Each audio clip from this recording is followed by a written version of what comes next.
Yeah, they got it bumping. Leg drop, boot to the face, we won't fold.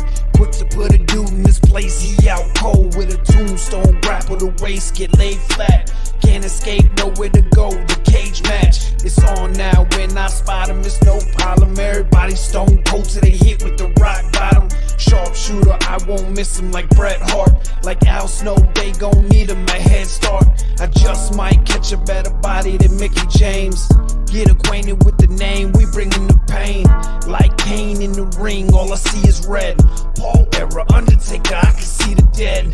John Cena putting hands in your face. Ted DiBiase, keep a milli on the waist. B2TF, better stay in your place. Or get smacked down, play it safe, what you talking about?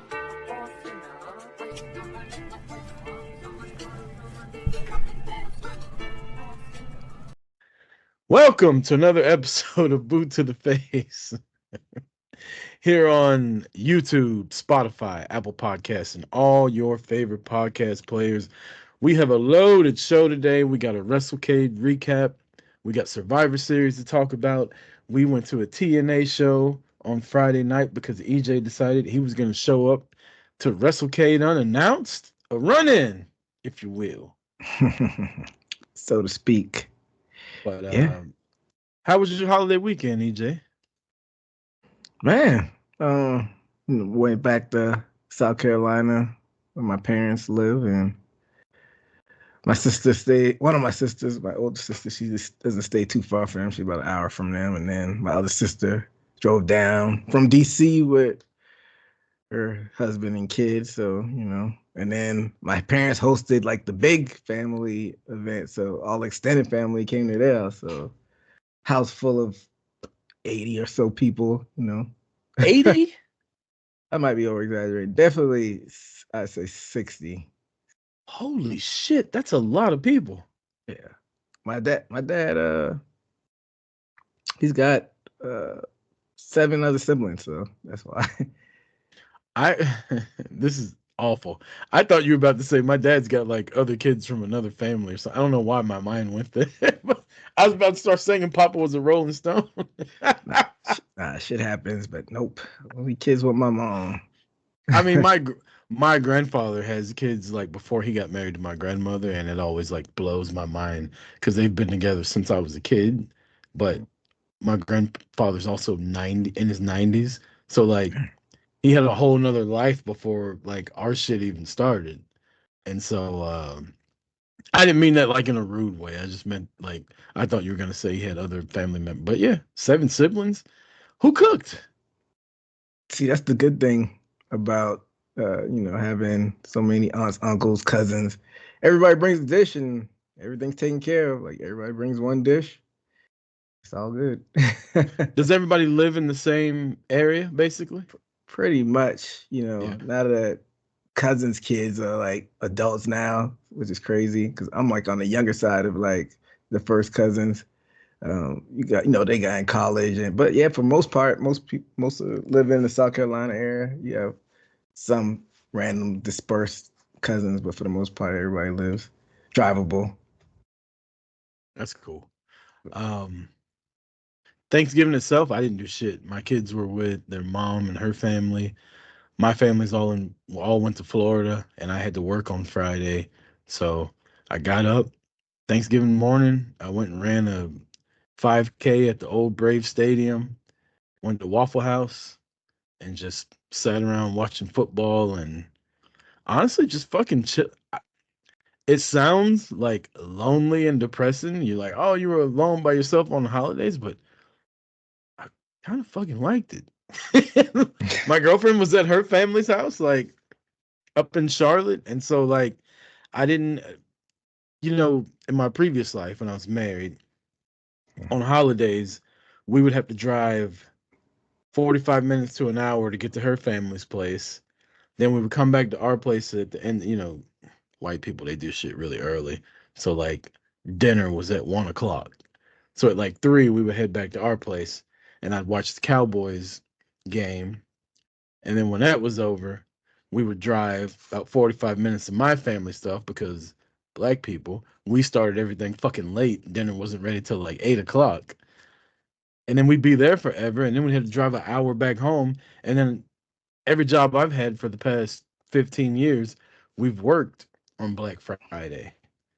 And so it's just so stressful. But this year, EJ, I was just like chilling and having, to me, Thanksgiving's not even a real fucking holiday. Like, it's just added stress for no reason. Hmm. And so, yeah, I was excited about it. I had a good time. I woke up Friday, went to work, got off work, and as soon as I got off work, I pointed the Silverado towards Winston-Salem. Took me about 4.5 hours to get there. Took me 7.5 to get back, but that's a whole nother story. Um, and then EJ called me on the way up there. Was like, "I'll be there at this time." I was like, "What?" Like you said, surprise running, right? What day was that? Friday. Yeah, it was Friday, and then shout out to our boy Mike Hoop. He was texting me and he said, "What time are you getting here? You're gonna get here for the TNA show?" TNA had a pay-per-view in Winston-Salem during WrestleCade. It's like, yeah. He's like, "Well, don't worry about tickets. I got them." And we got to sit. What were we in, like the fifth or sixth row, something like that? Maybe like the fourth row now that I think about it. Yeah, we had pretty good seats. Sat there for the TNA Turning Point pay-per-view. A lot of like when I go to wrestling events, I like to have fun. I'm not like trying to be abrasive or obnoxious, at least I don't think in my mind. But some people probably don't like sitting around me because I'm like loud and get into the show. We had people around that fucking were there just to have fun like we were. Nobody was like heckling anybody or anything like that. We were just all there to have fun. And I thought we couldn't have been put in a better place. Like people were coming up to us the next day, like, "Oh shit, I was sitting in front of y'all last night." How'd you enjoy the TNA at Turning Point, EJ? It was fun. It's my first time going to TNA event in 18 years or so. So, I hadn't been in this era of TNA, the Anthem era. Like you said, it was a nice intimate venue, an arena where I guess they had all the wrestling events. You'll speak probably more on that a little bit later. But Yeah. like you said, the people around us were cool. Sat next to these two dudes. It was two empty seats to my left and your left as well, because you sitting to my right. And some guy was working there asked some dudes to sit there, so I was chatting it up with them. A guy sitting right next to me, he had a lot of energy. He was giving me bro hugs the whole time, getting really excited about it. Hey, and he started following us on Spotify. I'm not sure if he's listening, but I forgot his name. But if he is, then shout out to you. But yeah, Hell yeah. man, it was a good time, man. And we had who was the main event? Oh, y'all left before the main event, and I guess they'll It tie was into the second part of the Dolph story. Ziggler and somebody. Dolph Ziggler and Eddie Edwards, but the Jordan Grace and Oof. Slamovich put on a banger. And Killed it. Killed it. hell yeah, Um the Hardys and who they team with Ace Austin, Ace Austin, and they took on Matt Riddle and Zach Wentz and who else was on their team? Kushida. That was a good match. Like it was fun, man. TNA, like I've always said, TNA puts on a really good show. Like they're usually in a smaller venue, which makes the atmosphere more intimate. Um, which goes a long way. Like being at a WrestleMania is fun with like 100,000 people, but also it's something special about being somewhere with like 1 to 2,000 people. But because those 1 to 2,000 people are there because they actually like the fucking product, so like everybody's getting into it. Like we went to the show the next night after you left, EJ, and like so many fucking chants going like Shelton versus Mike Bailey was phenomenal. Um, like just really good. And I was talking earlier about how people around us weren't annoyed by me. They were probably annoyed by me during this match because I was going for Shelton, and most of the people around us are going for Mike Bailey. And Shelton won with like in dominant fashion towards the end. But back to the TNA pay per view, man. It was a lot of fun. It really was. And I can't say enough about like the people that were around us that were friendly and cool. And um, shout out to Randy from Top Rope Belts because he let us sit in his seats, which is where Hoop got him from, and he was cool. A cash bar was a little odd at the show. Yeah, that was annoying. Like it's 2024. You had Right. to upgrade. They probably lost out on a lot more money. I don't know if they had Hmm. enough stock, but if they did, they're missing out because not a lot of people carry cash, especially post COVID. Yeah, but a lot of these people that go to WrestleCade probably go every year and are probably used to it. Um, so, but yeah, they also had an ATM like right outside. But you're right, like a cash only bar, like most places are cashless. But Hmm. luckily, I had some cash on me, so we were still able to drink, which we probably didn't need to. But yeah, TNA Turning Point, man, it was a lot of fun. Jordan Grace and Marsha Slamovich, that was my match of the night. Uh, Yeah, I that's probably mine too. And then I stuck around for Nemeth and Eddie Edwards, and y'all it's time. made It's y'all time for me way to go over. to the bar. It I made was- y'all way to the bar, and I'll let you take over from there. so if you ever go to WrestleCade, the Benton Convention Center is where they do the actual WrestleCade convention and all the wrestling shows.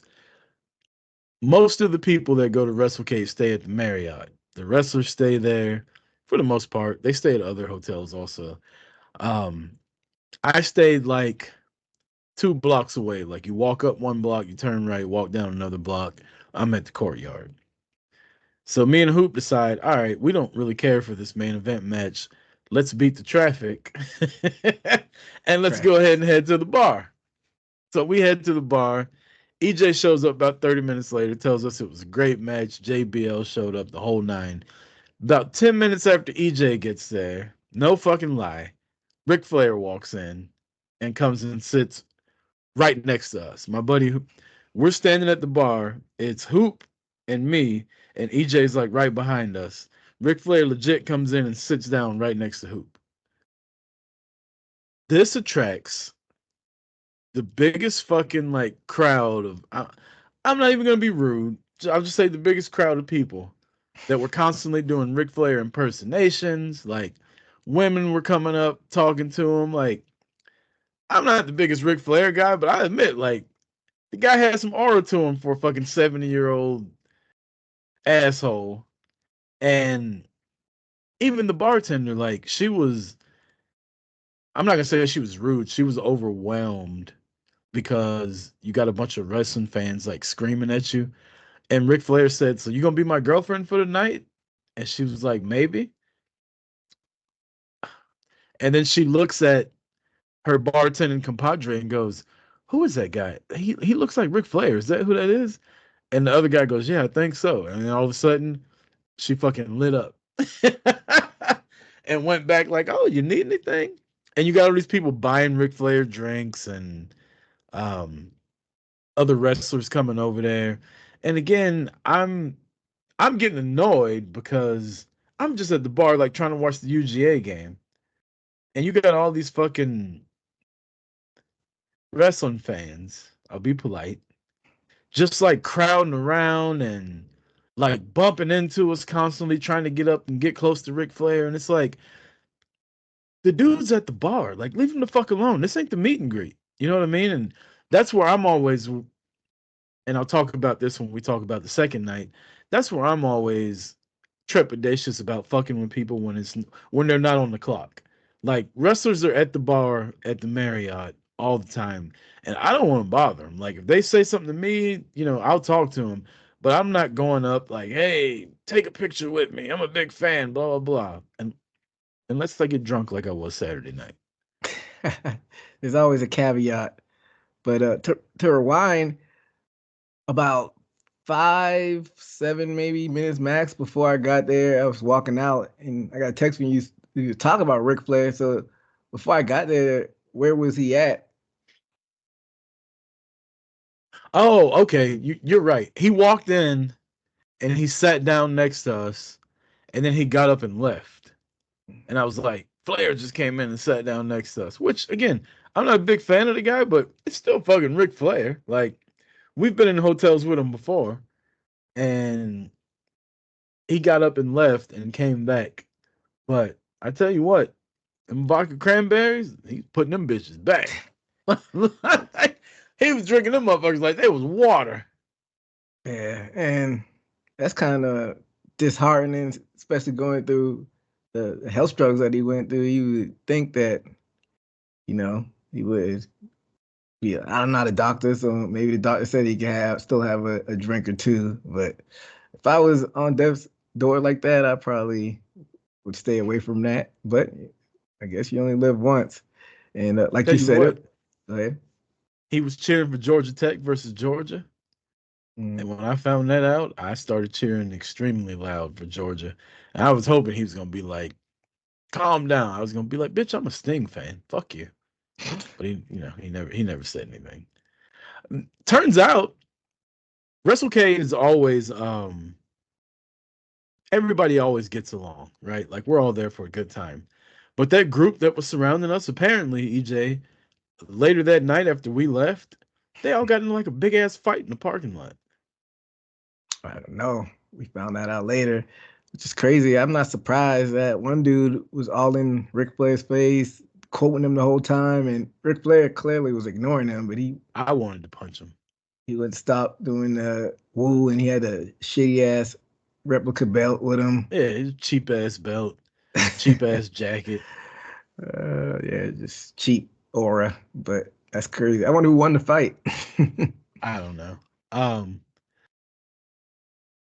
But we won't talk about WrestleCade the whole night, but I will say night two, or day two,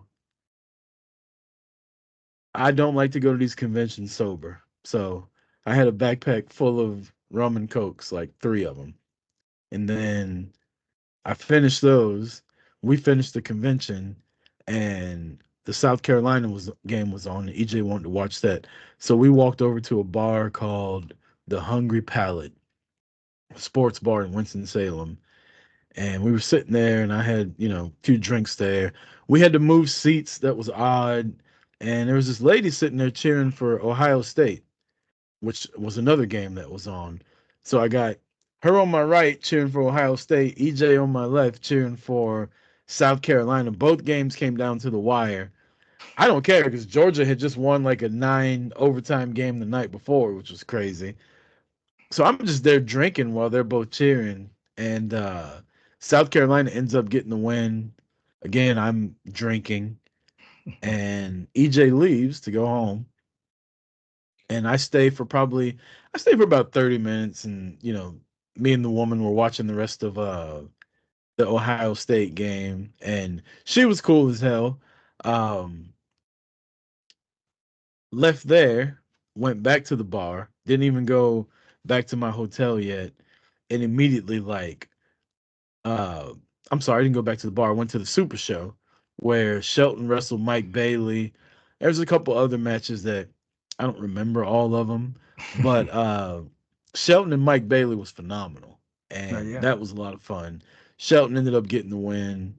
I was very obnoxious with cheering for Shelton Benjamin, but I had like half of the people there on my side. We were all chanting, every time they get the "Let's Go Speedball" chant, we get the dueling Let's Go Shelton" chant. And at one point, Shelton cleaned this boy's clot, EJ. Like, he hit him with like a 4-piece combo and damn near killed him. And I stood up very fucking make fun of people-ish and said, "Let's go speedball." the, guy, Asshole. the guy behind us said, "That's the guy behind us." He goes, "Oh my god, what an asshole!" And then he high-fived me because he thought it was funny. But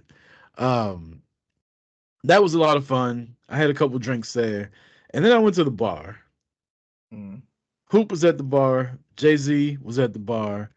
Angel and her boyfriend, who I was drinking with at the show the whole time, were at the bar.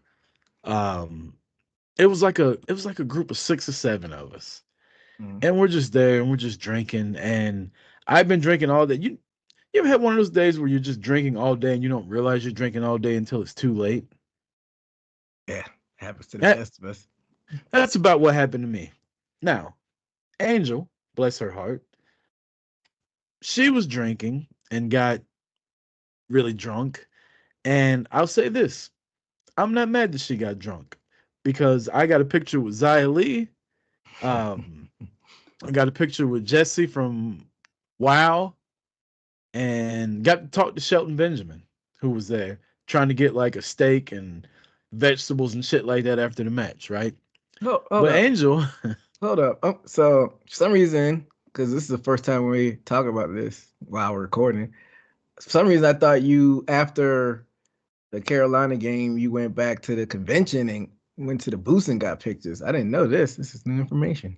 no, the pictures you saw were from the bar That's what's at up. the Marriott because we're standing there the first time it happened. We're all sitting there talking and laughing. And I said, "Oh my God." Angel goes, "What?" I said, "That's fucking Zia Lee." She's sitting at the bar with one of her friends. And she's like, "Come on." And grabs me by the arm and fucking pulls me over. Again, she's drunk. She goes over, her and Zia Lee are laughing and talking. And she's like, "He fucking loves you," and blah, blah, blah. Next thing I know, they're taking a picture together. And then Angel's like, "All right, bye." I'm like, wait a goddamn minute. Like, you called me over here to take a picture of you and Zia Lee together? And so that was a joke for like 10 minutes, and we went back. And Zia Lee was fucking hilarious. Like, I'm not going to say she was drinking or anything because I don't fucking know. Maybe this is just her personality. She was really funny. She was sarcastic as hell. And to the point where me and her get a picture, and she looks at me and goes, "You better take care of her tonight. She got you a picture with me." And I was like, "That's not my girlfriend. She's here with somebody else." And she goes, "Oh." So then we're talking, and there's other people coming and going, and Shelton Benjamin comes in, and like my eyes just get big. And Andrew goes, "You want Shelton over here too?" I'm like, "Oh my God, leave these people alone." And before I can say anything, Shelton's in our fucking circle, and my drunk ass is like, hey, if you're not a big fan of Boots to the Face, you probably don't know the story.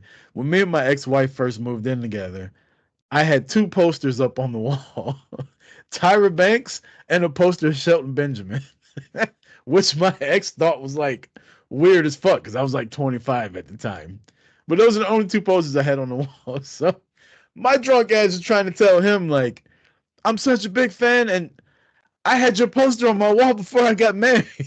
And he just fucking looked at me like, "What the fuck?" I was like, I put my hand on his shoulder. I said, "I'm drunk. Just know that I think you're the guy." Like, that's all I could do. And he was nice as hell. He's like, "I appreciate it. Like, thank you for everything, whatever. I'm just trying to get my steak and go back to my room." That's what he said.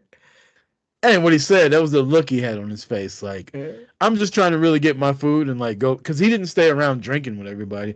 He literally came down, ordered food at the bar, ran into us, let me be awkward as fuck to him, and then he left. Yeah, he usually cools a cucumber. You was fanning out a little bit. Yeah, I was drunk, EJ. I was drunk as hell. Like I said, I've been drinking all day. It was probably midnight 30. I ordered food and stumbled back to my hotel room. I dropped my French fries, Damn. so I stopped by the little convenience store type thing they have in hotels. I got some Ruffles to go with my sliders that I got. I woke up the next day. I have no recollection of what happened. There were fucking potato chips all over the floor, right next to my bed. And then on the other side, in between the wall and the bed, was the bag of potato chips. I don't know if I got into a fight with the chips, if I couldn't get them open and they fucking went everywhere. I remember none of that. I just remember sitting down eating my fucking sliders. And when I woke up the next day to go to the bathroom, I stepped on the ground and you just hear Damn. fucking potato chips everywhere. Yeah, I was not in good shape that next day. And then went to breakfast with Jay-Z and Hoop and Jay-Z's girlfriend. Uh, had some shrimp and grits that were really good. And then came back to my hotel. Called downstairs, asked for a late checkout. They told me because I'm a Gold Elite member, I have till 3 o'clock. I Damn. was like, shit. But I woke up at 12:30. I was gonna go to the women's show, but I just wasn't feeling. I was like, I need to get this drive over with, and then the drive took fucking 7.5 hours because of traffic. That's ridiculous. But I was gonna ask if you did any day 3 event, but you just answered that. Nah, only event I did was laying in my bed, hating life that I drank so much. Hey, that post day recovery gets harder and harder as the years go by. But Speaking of, the lady at the bar told me, normally people tell me I look young for my age. She basically told me you look old as hell compared to EJ. stop it. Her gauge was off. She was exaggerating. She said I had grays and EJ had none. She said he's not from the same generation that we are. I said, what the fuck is that supposed to mean? She said, well, you got like gray hairs and he doesn't. She was Okay. 47. So she For was, some first reason I off, thought she said 37. She didn't look no, she was 47. 47. She was the same age distance from me as I am for you. And she's sitting there calling me old compared to you. Yeah, she was the old one. We in the millennial generation. She's a Gen X. She Yeah, was we cool though. yeah. She was fun to talk to. It was fun watching like a woman like come to the bar by herself to watch. I don't know. It's not something you see every day. You know what I mean? Like she's coming to the bar by herself to watch her fucking football team. Like I don't know. That's not something I'm used to at least. So it was cool talking to her, watching her cheer for him. Yeah, man. All in all, it was a good time for WrestleCade. My first WrestleCade. I guess it's your third or fourth one, right? Third, yep. So, yeah, man. If I happen to be home for Thanksgiving, might have to do it again. We'll see. We we're sitting at the bar and there's a guy sitting right next to me and I bumped into him. I was like, I'm sorry. And it was me and Hoop, and Angel's drunk ass comes over and she's like, are you over here bothering Chavo? I'm like, Chavo? The fuck are you talking about? Fucking turned around. It was Chavo Guerrero I bumped into. Like, Oh he's sitting at shit! the bar. I did not recognize him at all. Like Chavo's fucking ripped now. Oh really? Yeah, he's like not like huge, but like he's slender, but he's like all fucking muscle. I had no idea that's who it was. So he turned around and he introduced himself. That was fun. I did meet a couple female wrestlers that were there that followed us on Instagram that may come on. I don't want to say their name in case they don't. Yeah. Um, I will say, ran into Ivy Malibu, who's a local wrestler around here, and she remembered me from when me and my daughter went there and sat in front row. She was cool as hell. I didn't get a picture with her. Um, who else did we run into? We ran into a few people that second night at the bar, and honestly, it kind of sucks because I was way too drunk. So now I'm hoping I don't get the reputation of the fucking drunk guy at the bar. Because normally, like you said, I'm like, I leave people the fuck alone. But the goddamn Angel, man, I blame her. Yeah, let's just blame her. But even on day 2, when we were walking around, you just walk around and you see wrestler here and there. I mean, it's almost too many to name. Yeah. Just to name a few, like the Steiners be like right there, and shit, the Hardys had a little corner, and Sting had his own whole section downstairs. That's the only one we didn't really get a glimpse of is Sting and Darby, but so everybody Sting's else. line was a mile fucking long. People told us that they waited in line for 2 hours to get to talk to Sting. I would never. 2 hours. Yeah, I mean, if you pay for the meet and greet, and that's how long the line is, you really don't got a choice. Well, It ain't like his meet and greet was cheap. Sorry, well, there's a I, dog right outside my window. I don't know if you can hear it. nah. I would, you know, maximize my time. So I think I would do what you did, or I think uh Hoop was saying that go do something else and then come back when the line dissipates a little bit. Yeah. I told the story of the Sting meet and greet a couple weeks ago, and EJ got to see where the room was that all happened, and he also got to see the Sting line in person. It Yeah. wasn't exaggeration, man. Sting's fucking. I think the kid's gonna go places. Like he might get over. You never know. Never know. Yeah, nuts. Um, WrestleCade itself, I didn't do any meet and greets. I don't think EJ did either. We just kind of walked around and talked to people and stuff like that. I'll say this: there were three,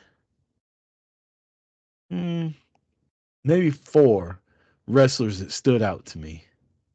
Oh yeah, which ones? There was, well, JoJo's not a wrestler. JoJo looks phenomenal now. Um, Crystal Marshall looks phenomenal now, even though she hasn't been in wrestling in like 15 years. But, you know, her and Bobby Lashley, man, both of them, like, they're aging like fucking fine wine. Mina Shirakawa looked phenomenal. And you know who looked really good? Mick Who's that? Foley. Lost a lot of weight. Like, I was expecting him to look like all haggard and whatnot. Like, he got up and walked over. Who was he talking to when we saw? Um, Maybe shit. it was Kelly. I want to say. Oh, Kelly. This woman has not aged at all. Yeah, she held up well. And Lita looked phenomenal too. Yeah, Lita was Um, there too. but yeah, I was shocked at Mick Foley. Like he's built at like 350 pounds, looks all fucking out of shape and shit when he was wrestling. Like he's lost a lot of weight, was walking better. I don't know. I thought Foley looked great for his age and everything that's happened to him. He did look physically better, but you could still tell that he was walking around not the fastest. But he's probably 60 something now. Like you said, he slimmed down. Yeah. And shout out to Mick Foley. Other cool thing about WrestleCade is like I woke up Saturday morning to go to Orange Theory, and I come downstairs, and fucking Brutus the Barber Beefcake, Jimmy Hart, and the APA are all sitting in the lobby having breakfast. And it's just like it's just like a weird dynamic, fucking like a weird dimension that you're in. You just like come downstairs and there's wrestlers you've been watching for 30 years, like sitting at a table having fucking bacon and eggs talking. Oh, so you saw JBL? Yep. Him and Farouk had their APA shirts on. And they're living the gimmick. They were on their way. Like this was at like 8:30, and I think the convention started at 10. So okay. Hey man, glad they're still getting money together. You think he'd be leaning more towards the JBL stuff with the stuff he does on Fox and shit and whatnot, but seems like he always goes back and get the bag with Farouk, so can't knock him on that front. Okay. Last WrestleCade story before we get into wrestling. We're at the bar Saturday, drunk Rucker. There's a little person there. Not Hornswoggle. This is a different little person. It was a female. She was so funny, EJ. Like, cool as a fan. I took a picture with her. I posted it on our Instagram. I posted, a bunch of pictures on our Instagram. But she immediately followed us on Instagram when I told her, we do a podcast and all that. I thought she was a wrestler. It turns out she's an OnlyFans person. Oh, well, I was gonna say maybe you have another guest on the podcast. I mean, she can come on the show. We're not that type of podcast. Yeah, she can still come on. Whatever. Perfect for age proof. So immediately, I send the picture to my buddy Joey DeLorme, who might go to WrestleMania with it because he's into that kind of thing. And he's like, Joey's wife is like a beautiful, like blonde chick. And he's like, oh my God, that's the hottest girl I've ever seen in my life. I'm like, Joey. Joey's also like 6'9". He's like a big ass ogre. And he's in the little people. Like, anyway, she was fucking hilarious. She was phenomenal. Yeah, the picture's on our Instagram if you want to talk to her. But she, her fiance was there with her. Again, I thought she was a wrestler the whole time. I'm like, who you working for? She was like, OnlyFans. I'm like, what What now? wrestling company is that? Right. You say OFW? Oh man, But hey, yeah, just the type of shit you see at a wrestling convention. WrestleCade is basically like WrestleCon, but without the WWE presence there. WrestleCon is fun, don't get me wrong, but WrestleCade is like it's like WrestleCon is a WWE show and WrestleCade is a TNA show. Like it's just a little more intimate. People are more accessible. And it's just more fun, I think. now what WrestleCon is that strictly WWE wrestlers or indie wrestlers there too? Oh no, all the people you saw at WrestleCon will probably, I mean, at WrestleCade will probably be at WrestleCon too, but there'll be like bigger names at WrestleCon. The Mm. price will go up at WrestleCon. It'll be in a bigger convention center, and it'll be more people because it's during a WrestleMania. It's during the WrestleMania weekend. Yeah, that's interesting that WWE like we'll let you do one convention and it's this one. Oh, WWE like current wrestlers aren't there, but Oh, like you'd see.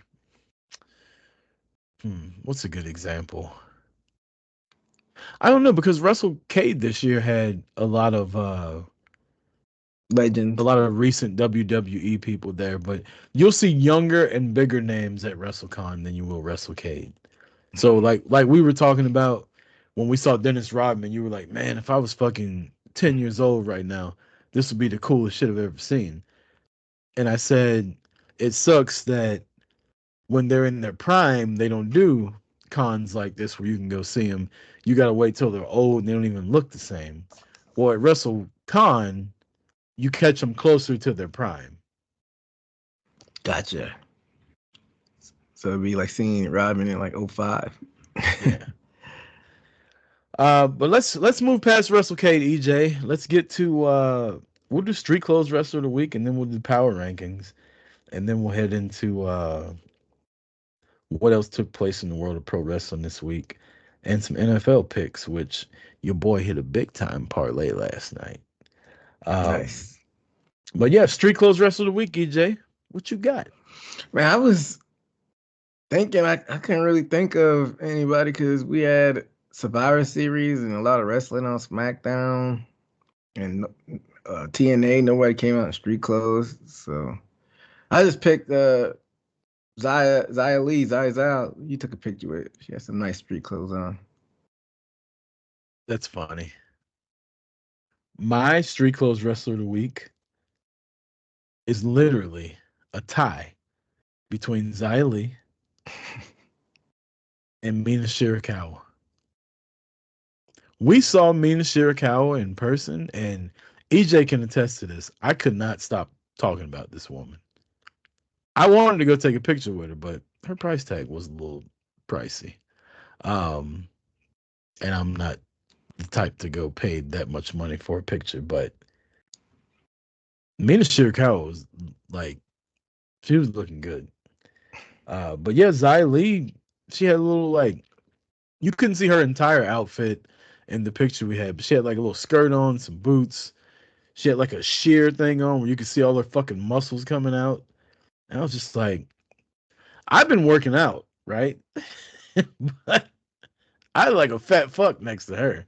Like this woman is put together. Um, yeah, so I had Xia Li and Mina Shirakawa as my street clothes wrestler of the week. Well, I'm hoping I can find some pictures of Mina from WrestleCade for the YouTube. You know, some I'm creep sure you probably can. posting It shouldn't be it. hard. Yeah, shout out to both of them now. Power rankings. Power rankings. Who you got? Number 5 for me, we saw them in person. I'm not a big fan of them, but they got the crowd hyped. They played the hits, as they say. and they got the win at TNA Turning Point. I'm going with the Hardys. Oh, Matthew and Jeffrey. Hey, like I think we talked about last week. I think they just re-signed with TNA. So curious to see what kind of storytelling they tell. It's got to be their last leg, but who knows? Even had Rebby and all the kids out there. Yeah, they did, and they had the kid had their own booth, which was interesting. But my number 5, I forgot about the match he had that you saw, but I had him because of the Continental Classic. I have Shelton Benjamin, number 5, getting a win over Mark Briscoe, and then to add on with Rucker, so he had a win over Speedball Mike Bailey. So shout out to Shelton Benjamin. He super kicked the goddamn living shit out of Mike Bailey. It was so loud. I know they do the thigh slap and all that, but this shit connected, EJ. Like, and Mike Bailey sold the dog shit out of it. Shelton won that match with like a 4-piece combo. There was a super kick. There was another super kick. There was a clothesline. And then he did the exploder suplex. And it was just like, ain't no fucking way Mike Bailey's about to kick out, which he didn't. I don't know. That was a really good match. That was a catch as catch can match, as they say. My number 4. It's my turn, right? You did my go number twice? 4. No, I hadn't done my number 4 yet. My bad. My number 4 is another winner of his Continental Classic match. I don't know how to brain fart. I got Brody King. I feel like people are always clamoring for him to get like a singles run, and he got a win over Darby Allin. I like the way it finished. It was like some type of packaged powerbomb looking move. Thought it was dope. So I got Brody King at number 4. I feel like Brody got a big groundswell of support during last year's Continental Classic. Yeah, he did. And then he ended up tapering off. Yeah, so we'll see what he does this year. My number 4, your WWE Undisputed Champion, got a big win on SmackDown versus Carmelo Hayes. The American Nightmare, Cody Rhodes. Yeah, I watched that before we went out on Saturday morning in my hotel. Caught up with that. So nice win from Cody. Number 3, big time win in the women's Survivor Series match, defeated the women's world champion with a riptide from the top rope through a table. Rhea Bloody Ripley. I saw footage when she was waiting to go in the cage. She was doing like pull-ups and she did it last year too, being extra. But man, shout out to her for getting the win. Yeah, she knows how to work these fucking internet marks up into a frenzy. I know, right? They eat it all up. She, we say it as like a detriment, but like, good for her. She knows how to fucking get people talking about her and get over. Yeah, whatever gets you over. I saw a lot of wrestling fans this weekend that can't do a pull-up, so good for her. You and me both. I guess it's pretty cool. We got a bunch of different people on our power rankings. We don't have the same. Because my number 3, big win in the opening round of the Women's IC tournament. Your girl Dakota Kai. She's looking good physically. I meant like wrestling wise. Yeah. Like she doesn't look like her.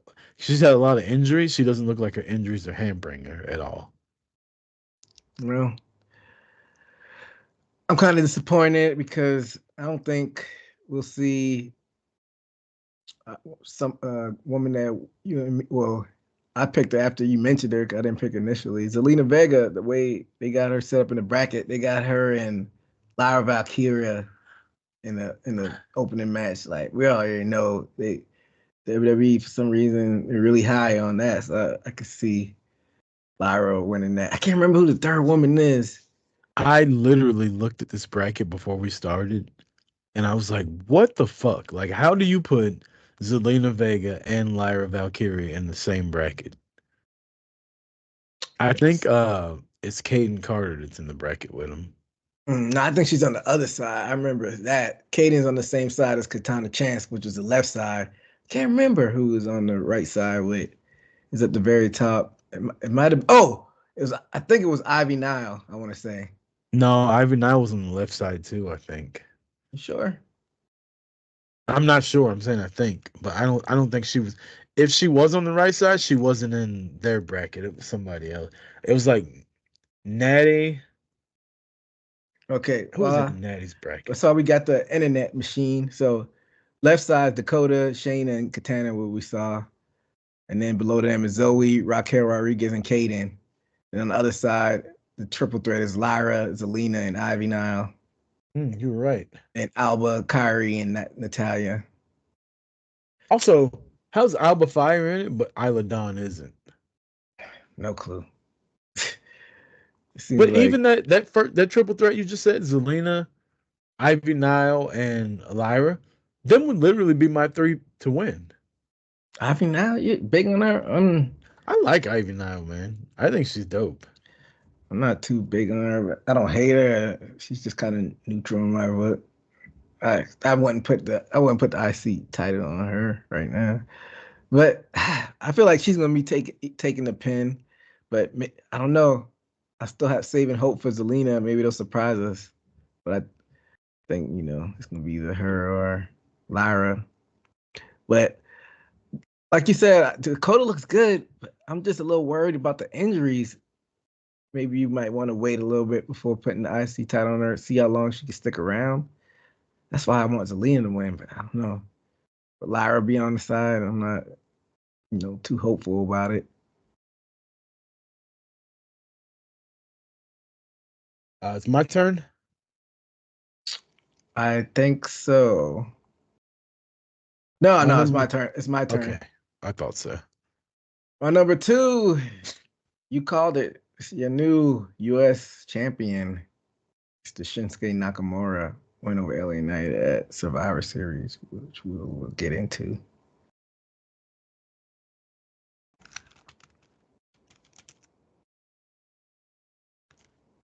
My number 2 is your TNA Women's Champion won a 2 out of 3 falls match with Jordan Grace. After going down 1 fall to nothing, Miss Masha Slamovich. I wonder if she did it on purpose. That sounds so close to Slamovich. I actually said that at the thing. I was like, she ought to change her name to Slamovich. But yeah, Masha, man, she's really. I like her vocals during the match, if that makes sense. Like the way she screams, the way she yells, the way she emotes while she's doing moves. Mm-hmm. I don't know, it just makes it seem more real. Like she's really trying to fuck people up, and people are really kicking her ass when she's like yelling when something happens. But I don't know, man.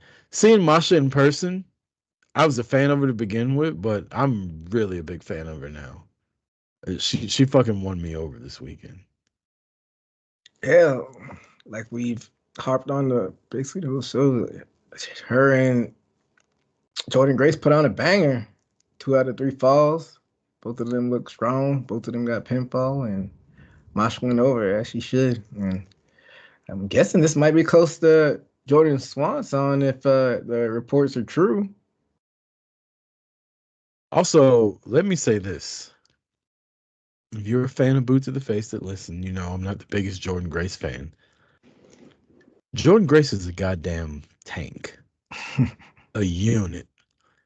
One, when she comes to the ring and you see her in person, she's a fucking star.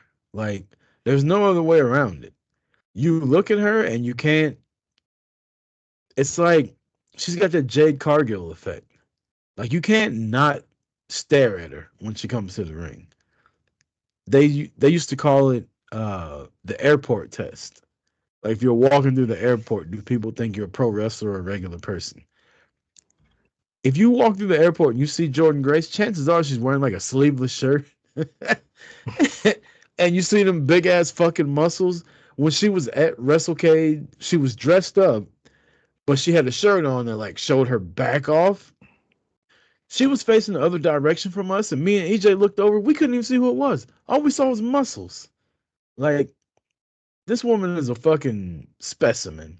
And I'll be the first to tell you, like, if she goes on the WWE or another company besides TNA, like, she's destined for superstardom just on her look and her presence alone. And on top of that, she's really fucking good in the ring. Yeah, she can go. She's always been good in the ring, but he said the past year or so the body transformation is crazy. Like he said, she's built. So shout out to her. Did you do your number one yet, or is it on Not my yet. I'm about to. My number one, it's weird that they're number one because you the twos and they the ones. The original Bloodline and CM Punk get the victory over Bloodline 2.0.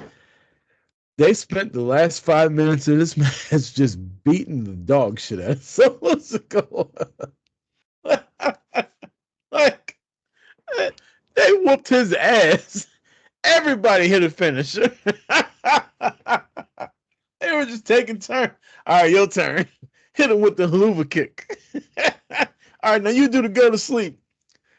And then we're going to throw him against the rope and Roman going to spear his ass. Oh my God. They whooped Solo's ass. A couple injuries in this match. I don't know if Jacob Fatu is actually hurt. I know Bronson Reed is hurt. Have you seen the video of his ankle? Oh, Bronson Reed? Yeah. So when he jumped off the top of the cage through the table and Punk pulled Roman out of the way, he landed on his ankle and his ankle fucking basically snapped. Ooh. Yeah. Man, I would have put money that would have been Punk that happened to. Well, let's wish him a speedy recovery. Yeah, definitely. Hopefully, again, I'm watching what people are zooming in on, and it looked like he rolled his ankle, but it looked like, you're 350 pounds, you jump off the top of a cage, and you're landing on your ankle and it rolls. That's not a regular rolled ankle. Like, I don't know what happened with Jacob Fatu, but reports are that he might be. Was he selling? Okay, that's what it looked like. But if you're saying reports, well, I mean, if you remember, like when he went through the table when Roman came back, people thought he was hurt for real, but really it was them just like getting him out of the ring so him and Roman couldn't touch at the time. So this could have been a thing where he was just selling so they could all do moves on Solo Sikoa. But hopefully everybody comes out of that match and can get healthy. I hate that for Bronson Reed because I feel like he was finally getting over to the point where he could be a monster fucking heel. Yeah, and I'm kind of curious on what his ceiling is. I mean, he's on Raw, so I don't think they put it on. No disrespect to Nick Naaman, they put that World Heavyweight title on him, so it wouldn't be too far-fetched if they put that on Bronson eventually. I think they have to be a face in between him and Gunther before that happened, but it's possible. Yeah. I think he could be world champion. I think he'd be a good heel world champion, actually. Just like a dominant fucking Vader type. Yeah. They've been building him up that way, especially with Seth and Braun Strowman before that. So I could see it happening. Especially if like he was to destroy Punk or somebody, people would hate him. But yeah, we could talk about Survivor Series in general because we had the same number one. Mine was also OG and CM Punk. I tried watching Survivor Series when I got back. I didn't even get back late. I got back like at 8:30 ish, and tried to hang because my dad and my sister and her kids and their husband, they went to a movie and they weren't back when I got. So I was like trying to wait up them, see what was up, but it took too long. So I took my ass to bed, and I think I threw on the first match of Survivor Series and I was out. Yeah, I did a lot of fast forward in the Survivor Series because it was matches I didn't really care about. But I watched it. I watched it Saturday night when I got back to the hotel. Oh, really? No, I'm sorry. I watched it Sunday morning when I was trying to when I got back to the hotel from breakfast, and I was trying to go back to sleep. I was like, let me throw on Survivor Series. You know, one thing that was peculiar to me. What's that? If you go back and watch the entrances, Jay Uso was the main event, literally, of the intros. They introduced everybody else, including Roman Reigns, and they introduced Jay last. Now, I know people are going to be like, well, they only did that last because he was the one that went into the ring first. Not true, because Nia Jax and Bayley went in the ring first, and neither one of them were the last people on their team to get introduced. Mm. And then, when the Bloodline won, and you expect them to be like, the winners of the match, Jimmy Uso, Sammy Uso, CM Punk, Jay Uso, and Roman Reigns. Jay Uso was the last person announced to win the match. They build him higher than they build Roman Reigns. I don't know, little shit like that means a lot, but does it? Is that just the announcer kind of fucking up at the end, or is that them trying to say like Jay's kind of the man right now? I mean, could be a little bit of both. Like, I wouldn't put like all my chips that Jay is going to be champion in the next couple months, but little things like that, like you said, people notice, and the perception. It's all about perception. I don't know. I didn't really notice it. I noticed him coming out last, but I didn't notice the name at the announcement after they won the match. Yeah, it caught me by surprise. I had to rewind it to make sure that's what happened. But she definitely went through the. She said Jimmy, Sammy, CM Punk, Roman Reigns, main event Jay Uso, and I was like, Roman's not getting top billing. And the reason that threw me off was because Roman didn't get top billing when they were making their entrances. Again, Jay came out last. He came out through the crowd. It would be hard to do it that way, but Nia and Bayley started out. I don't think either one of them were the last people announced on their teams. Yeah, so main event Jay Uso. What about the Sunday Night Football thing they did? Oh my god, I love that. I'm glad you brought that up. I fucking love that. I thought that was dope as hell. Did you like it? No, I didn't like it. You didn't But like it? to each his own. You know that it's like an ode to everybody knows Key and Peele did it. I thought it was a little bit hokey, especially for like a blood feud like this. And I thought when AEW did what was it? It was the Elite. They did like the Jordan, the Chicago Bulls entrance. I thought that was a little bit cheesy and hokey, and I thought this was a little bit cheesy. And then I don't think this was a Key and Peele thing at all. I think this was a, like you said the first time, Sunday Night Football type thing. Like, yeah, they're but trying to make it more sports like. nobody was taking it serious except Tongaloa or Tamatonga. No, Tongaloa. I mean, it's wrestling though. What are they supposed to say? I don't know, but yeah, I thought it was a little cheesy, but like you said, a lot of people loved it, including you. I liked it. I thought it Mm. was cool. I I didn't get to think see the women's one though. the guy that's in charge of their production now, that came from ESPN, I think he's doing a really good job. He's doing a good job with like capturing them coming into the arena, making it, making it more. I won't even say NFL and NBA like. I'll say more UFC like. Like you're catching people coming in, you're making more of a sports like feel. and now for them to do their own introductions for the main event, like I don't know, I thought it was something different. I thought it was cool. Not my cup of tea, but like I said, a lot of people like it, so can't knock it completely.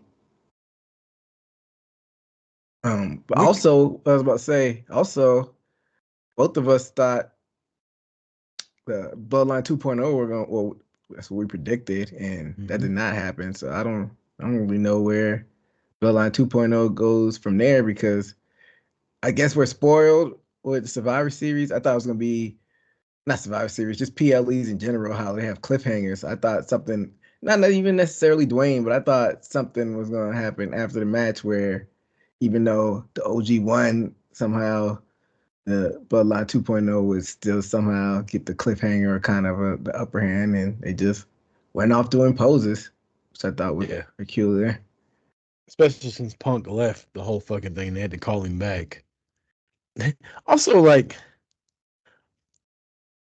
it was just so lame watching the Bloodline put the ones up and Punk fucking coming out there doing this. Like, oh my god. Just fucking stand there, you goddamn dork. I know what it means, but like, what does it mean? We know it's your finisher, but that's not. I don't really see you do that as like a pose. You do it when you're about to do your finisher. So like, what are you doing? Roman looks like such a bigger star than Punk. Like them standing face to face. Roman just looks like such a more important person in the world than he does. And I know I'm biased because Punk went on that whole tirade about like shitting on Roman when he got fired and when he left. And I still feel like, honestly, I feel like that was the reason why people rebelled against Roman. It was a big reason, was because Punk came out and was like, we got to make Roman look strong. And all Vince ever wanted me to do was to make Roman look good. And people started shitting on him that read those. And then it kind of, pass along. We're gonna boo Roman Reigns now. I feel like a lot of that shit was because of Punk, and now he's got to humble himself and come back. And Roman's the fucking tribal chief and the biggest star in the sport, and he just looks like such a more important figure in wrestling than Punk does. Like, Punk doesn't even look like he belongs in the same ring as Roman Reigns right now. I don't know. I think if they do have that match, it's gonna be one of the more hype matches. But I still don't know what this favor is that Punk is talking about. I wonder how long they're gonna kind of drag this out.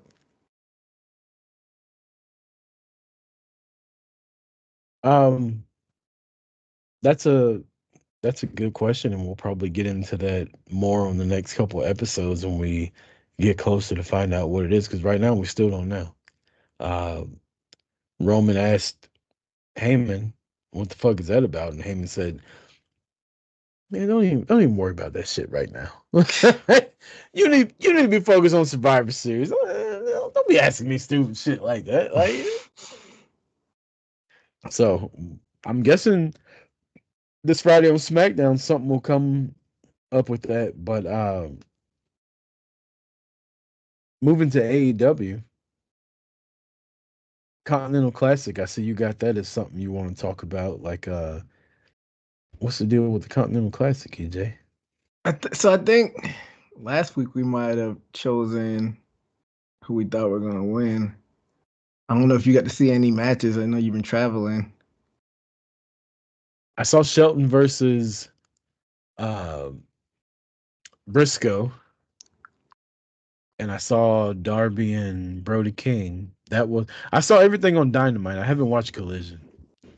All right, so yeah, Osprey faced who he facing? Oh, Commander, which is interesting that they put Commander, because I thought that would have been like a Mike Bailey spot. And who else was on? So I guess you saw the Ricochet match too. Yeah, he got clotheslined to hell by Cesaro. Yeah, the matches so far have been fire. Yeah. So I'll, I guess this is like a last chance to lock our picks in now that we see how many points they get, and then so Shelton's got 3 points, Kyle Fletcher's got 3, Daniel Garcia and Okada tied. I mean, they got a draw, so they both have 1. Claudio has 3. Brody King 3. Osprey 3. The rest of the field's got 0, which include Darby, Commander, Ricochet, and Mordos. So I can't remember your pick. I think you're going to pick Shelton to win. So are you still firm on that pick? I'm between Shelton and Kyle Fletcher, which coincidentally they wrestle this Wednesday on Dynamite. Interesting. I think that's gonna be a banger. Yeah, it will. So last year, did they do it like this? They have the league finals at World's End, and then the championship final at World's End as well. No, so last year the winner of each bracket faced off against each other. This year they're doing the winner of each bracket fighting the second place of the other bracket, and then the winners of those matches fight each other. So they've changed it up a little bit. So you don't even have to win your bracket. You just need to come in second place now to have a shot to win the whole thing. I think Okada's not dropping the belt before World's End. Oh no, he'll definitely be there. I think your final 4 will be Okada, Ospreay. I'm doing this without knowing who's in what league. Because I think Shelton's Blue League. Okay, where's Kyle Fletcher? He's Blue League as well. And where's Ospreay? Gold. Okay, well then that's my final 4: Okada, Ospreay, Shelton, and Kyle Fletcher. Okada's Blue League too. Oh fuck! I knew it was something like that. So, oh damn! I guess it means Shelton's out. Man, that's unfortunate. Who else is in the Blue League? Briscoe, Mordos, Garcia. That's weak as fuck. I mean, I feel like it's pretty balanced. Other one, gold is Castagnoli, Claudio, Brody, Osprey, Allen, Commander, Rick. Gold League is kind of stacked. Gold League is stacked. Oh man, I say Ricochet, Osprey, Gold League. Man, I hate to leave my boy Shelton, but it's hard to they've been pushing Fletcher. Yeah. F it. I'll say Shelton and Okada, Blue League. I think Okada and Kyle Fletcher and Ricochet and Ospreay. And I'm going to say Okada defends his belt. I'm picking Okada, and I'm locked in for the rest of the tournament. Okada. I'll go Kyle Fletcher. There we go.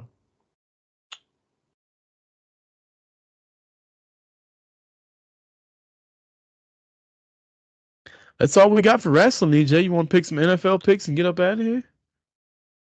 Nah, we can't get out of here without talking about our boys, the New Day. Oh my God. How the fuck did I forget that? I didn't even put that in the notes. I updated the notes. You probably didn't see it in the chat. Oh my God. Go ahead, EJ. You can. I need a moment. So I knew it was going to be some type of twist. I knew Eve was going to come out. My twist, I thought the twist would be all 3 of them turn heel or Kofi turn heel. I thought it was too obvious the way Xavier Woods was acting for him to turn heel. So that's what I thought. I thought either all 3 or just Kofi. I thought that would be the little twist. Or I thought if they went the safe route, I thought like all of them would have been celebrating, and then, as they were leaving the ring, then Xavier did it. That would have been the twist. But I was banking on Kofi or all 3, and dope. Kofi and Xavier both told Big E to kick rocks. That shit was sad. Hit you in the feels? Like, you know what made it real was the fact that E threw the microphone down and he was just kind of like, are y'all serious right now? Like, this is it? Like, come on, Woods. And you could hear him talking and he looked like the shit hurt him. And when Kobe fucking put his hand out and stopped him. I was like, are you fucking kidding me right now? Like, what are we doing here? Now, I've wanted to heal Kofi forever because on their podcast, he had a character called Big Money Kofi, where he would talk about how he lied about being Jamaican and all that shit, and he just did it for the money, and now he's rich as hell. Like, it was one of the funniest things ever. But I don't know, man. This shit was like, this is the New Day, right? Like, we got a black world champion, then we end up getting another black world champion, and then fucking Xavier wins the King of the Ring. They've 12-time world tag team champions. Like, for 10 years, the New Day started out as heels, ended up getting over like Rover. Big E gets hurt. But I will say this. To me, it made sense. Yeah. And what I listened to a lot of reaction podcasts today at work, and they were like, Kofi and Xavier were at each other's throats. Now all of a sudden, they just come together to get mad at Big E. And I was thinking about it.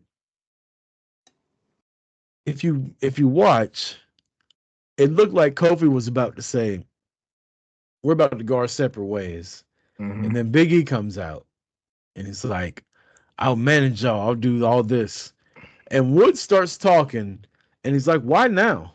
Like, where the hell you been?" And you can actually see Kofi like, this motherfucker's right.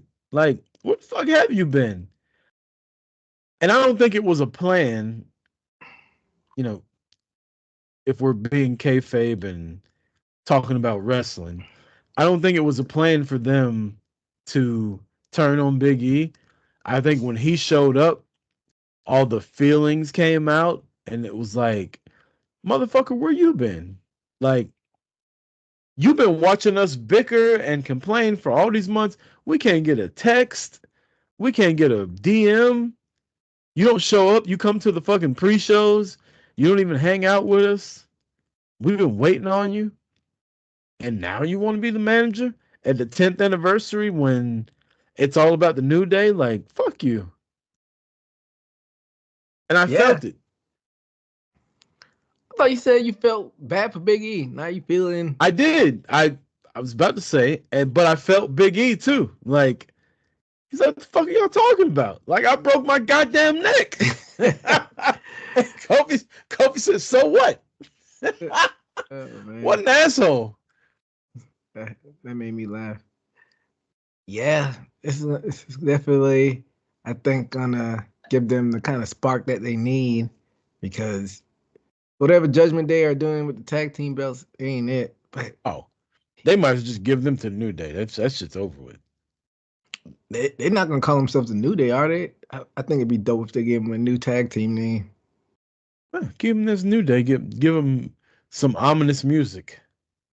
They can't come out to feel the power anymore. I feel like the New Day though is Big E, like them and Big E's thing. They could have like as long as it's not stupid. I just know that hopefully they don't do what the Vince days, just call them Xavier Woods and Kofi Kingston, just have them come out like that. No name. Either keep, like you said, at worst. I mean, at the least, have it New Day, or I think it'd be dope if they came up with a new tag team name. But I'll tell you this. So they played this perfectly. Yesterday around 11:30, an SI article comes out where Big E writes like a 10-page, article about his career, his life, going to the New Day, and you're like, damn, this is fucking like you're reading it and you get kind of emotional reading it, right? And you're like, shit, is Big E coming back? And then he comes out and he teases, until I get cleared, I'll be y'all's manager. And I don't have any inside information. I don't think he's gonna get. I think he's done, right? Like, I think his career's over. He broke his neck, had a career-ending injury. I think it's over. I don't think this is an angle to bring him back later, and that's what I loved about it. I love that they fucking dangled the carrot out. Like, oh, until I get cleared, knowing good and hell well he ain't ever gonna get cleared. And to have Kofi and Xavier be like, man, fuck that. We don't we don't need you. Get the fuck out of here. Like, it's such an asshole thing to do, but it was so good. It was so well done. Um, I don't know. I loved it and I hated it. I hated seeing the New Day turn on each other like that. But as a wrestling fan, like, I love just the sheer assholeness of Kofi and Xavier. And Xavier's such a fucking like little cocksucker, right? Yeah, Like, like this fucking pretty guy, hateable. you just want to punch him in the fucking face. Just like the tone of his voice. The way he holds the microphone, like he holds the microphone like a fuking glass of wine when he's talking. It's like, oh, if you don't Yes. just shut the fuck up, right? I Yeah, don't know. I think because they were heels before the original New Day Yep. before they got over, but they still bust jokes like one of the funniest segments when they came out and went back and forth with The Rock. Oh my god, so good. I think this time around, I think they're gonna be more vicious and more serious, which is gonna be interesting seeing that side of them, that range to see how they do with that. So I'm all for it. Yeah, I'm intrigued. Yes, sir. Now I guess we can get to some NFL picks, EJ, and get the hell up out of here because I gotta go eat dinner. So, like you said, you hit a parlay, and like that translated with the picks because both of us did well last week. You went Yeah. 12-4, and I went 14-2. What the fuck? I finally have a good week and you still beat me? That's the breaks. Well, whatever. Yeah, I was in North Carolina, which is a gambling state. So I was able to get on my Bet MGM app and I made 4 parlay picks. I picked 11 NFL games against the spread. Could have won $3,500, but I lost like 5 of those legs. But then I teased 6 points on all those same picks. Bet $20 to win 700. I'm 9-0 going into the Bucks in the Carolina game, and Carolina is whooping the Bucks ass. And I'm like, really? The Bucks are trying to go to the playoffs and they're getting beat by Carolina. They come back and win. So I'm like, great. I just need Denver to beat Cleveland. And this goddamn Jameis Winston. This motherfucker decides me and Jay Jude about to set this motherfucker off. Like, Jerry Judy had like 8 catches for 200 something yards and a touchdown, a 2-point conversion. Every time Denver went ahead in this game, it would be like one play later, 70-yard touchdown. Jameis threw for over 500 yards and 4 touchdowns. But in pure Jameis Winston fashion, he also threw 2 pick sixes, including the one to lose the game, and then threw another interception when they were trying to come back. And I was just like, Jameis. Classic Jameis. But your boy won $700 on a $20 bet. Hey, cleaned up. That's what's up. Well, let's get to the slate of games. A good one kicking it off Thursday. Like I was saying, I think I said this last week. It seems like the Thursday have taken over like the relevancy for the Monday night games. I don't know when that shift's happened. Maybe because Amazon has it now. But Thursday night football, Packers at Lions. I'm taking the Lions in this one. Shout out to my boy Marty Vasquez, former host of Boot to the Face. Big time Packers fan. I am going to take the Packers of Green Bay. All right. Jaguars at Titans, and what a dirty, vicious hit that Trevor Lawrence took. Yeah, you should have slid earlier. Really? I don't think the hit was as dirty as people were making it out to be. It was They're pretty even late. going so far to say this guy supports the Palestinian stuff, and Uh, Trevor Lawrence is a That's bit Christian, and he's that's Muslim, overboard. and That's yeah, overboard. like shut the fuck up. Like we've seen hits like this a million times in football where the quarterback goes to slide and somebody's running at him full speed. Like these are pro athletes. This shit's hard to do. You can't just stop your momentum out of nowhere. Like in slow motion, it looks way more egregious than it does when it happens in real time. Yeah, I don't know. I don't think it was that. I don't think it was dirty. I think it was unfortunate. I don't think it was dirty. he's concussed, and I don't know if he'll be back for this game. So I'm picking the Titans. Yeah, I got the Titans also. Jets at Dolphins. I'm going Dolphins. Give me Miami. Miami. Welcome to Miami. Infinito a Miami. You ever been to Miami, EJ? I have once. Did you take a young lady down there with you? Nah, I was with a group of when I was in law school. We didn't even stay for that long. We just hung out a little bit, ate, shopped a little bit. Our main trip was Key West, so we just stopped Miami on the way back. So a bunch of law school guys, young, went to Miami. Y'all was slaying ass down there, wasn't you? I was my girlfriend was with me too. She was in law school as well. So Oh, well, you were definitely getting some. yeah, if you call it that. I've never been to Miami. I want to go. Yeah, I mean, maybe that'll be the next Black Carl trip. Yeah, because there's a lot of Cuban cheeks down there. So they say. Oh. Your hometown Should we go to Falcons. Miami for that? For The what? the next guy's trip. I know we're talking about New Orleans, but Miami would. I wouldn't be mad at that. I mean, it's basically a year-round option, and especially it doesn't get that cold in Atlanta, but it's still a break from. I'm gonna put that shit in the group chat as soon as we get off of here. Welcome to Miami, like you said. But back to the matter at hand. Like I said, your hometown Falcons at Minnesota. Good thing it's in a dome because Kirk Cousins in this past, throwing all types of picks. That was terrible.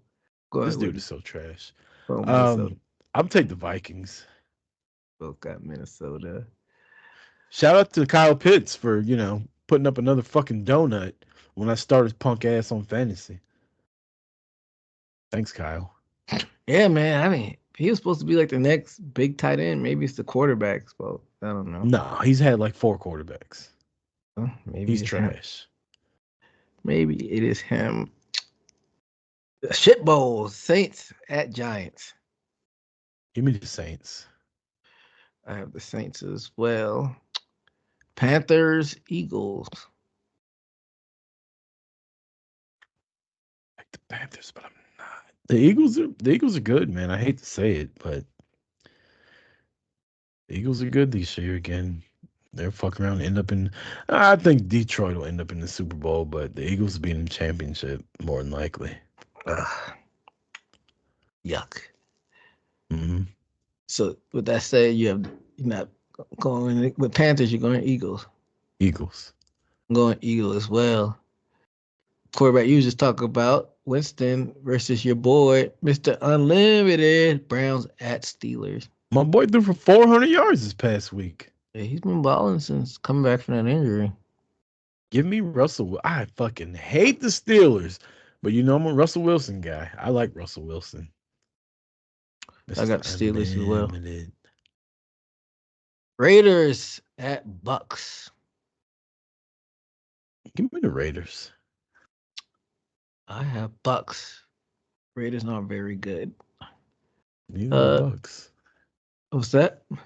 Neither are the Bucks. They almost lost to the fucking Panthers. I think the Bucks are leading the division somehow, No, the Falcons are. even with a loss. Yeah, they're still 6-6. I don't know who has the tiebreaker. No, the Falcons are #1 in the division still. Well, the Bucks are also 6-6, so I guess the Falcons probably hold the tiebreaker. Seahawks. I think the Seahawks are actually leading the division because they have 7 wins. Yeah, they're good. They're not in the same division as we were talking I'm about, thinking though. of They're in NFC the San West. Francisco. Yeah, I'm Yeah, thinking Rams, the NFC Arizona. West, and They Atlanta are first in their NFC. division, though. And the Falcons are NFC South. Seahawks at Cardinals. That should be an interesting one. I got Seahawks. Let me go with the Cardinals in this one. To make up some ground this week. Bills at Rams.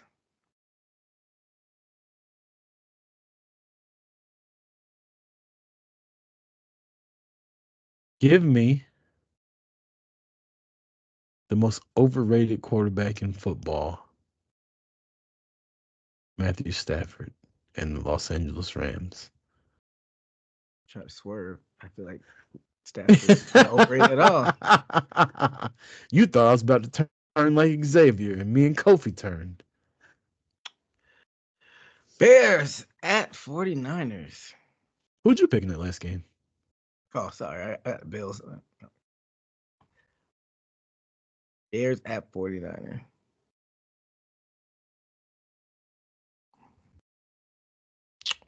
I'm not. That's interesting. So McCaffrey's out for the season. Did you see his calf? Did you see I that didn't. video of him running and his like calf pop? I didn't see that. Oh my god, you need to find that video. He's running and you see his calf muscle just like it was like a slingshot. And then he just went down in a heap of fucking pain. That shit was tragic. I guess I'll go with the Bears. I'm not confident in that pick. I'm actually gonna take the Bears also. New head coach, who this? Chargers at Chiefs. I got a feeling I know who you're gonna pick. I got the Chiefs though. Give me my homeboy, Patrick Mahomes, and the Chiefs. You've been pretty confident with the Chargers. I'm surprised you didn't pick them. Yeah. Cowboys are hosting Cincinnati Bengals on Monday Night Football. Our beloved Cowboys. 6-point underdogs at home. Who you got? I got the Bengals. Damn it. I was hoping you picked the Cowboys because I got the Bengals and Joe Burrow is my quarterback. So if they don't win, at least I guess the Cowboys win. I actually think the Cowboys are going to win, but I'm picking the Bengals. Teams that this weird because no team had a bye week this past weekend, but bye weeks we're this to week. that point in the season already. Yeah, but Broncos have the bye week. Colts, Patriots, Commanders, Ravens, and Texans. This is the first year in a long time I can remember the Cowboys having 2 Monday Night Football games. Yeah, that is interesting.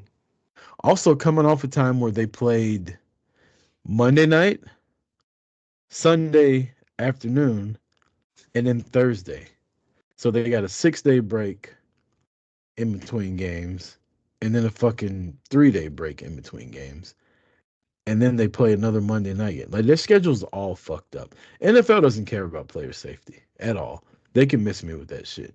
Because the fact that a team that's going to play a Sunday, Thursday schedule should not be playing Monday the week before. Nah. I know in prior years, coming off the Thanksgiving game, they usually put them the following Thursday, I remember. Yeah. And then they'd have a time off. Well, now they're like, oh, no, fuck that. Y'all don't need rest.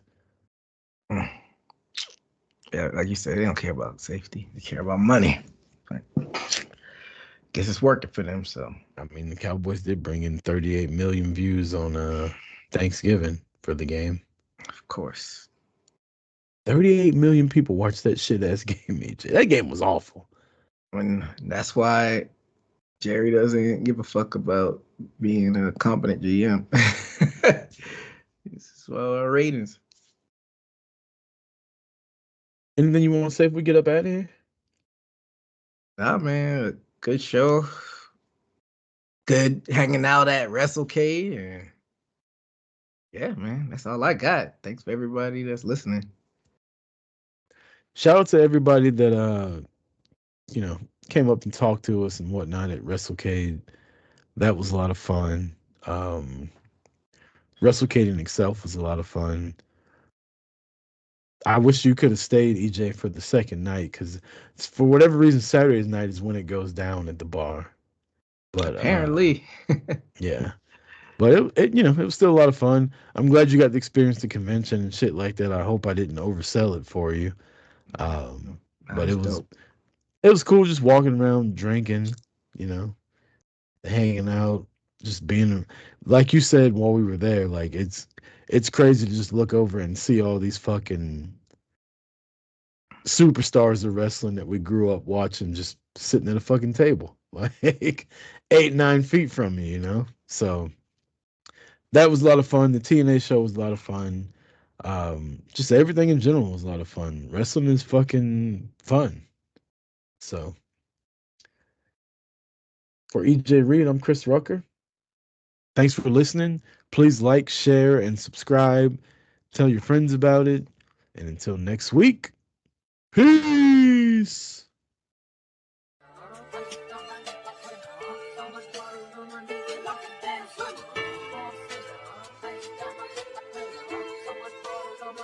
Got it bumping. Leg drop, boot to the face, we won't fold. Quick to put a dude.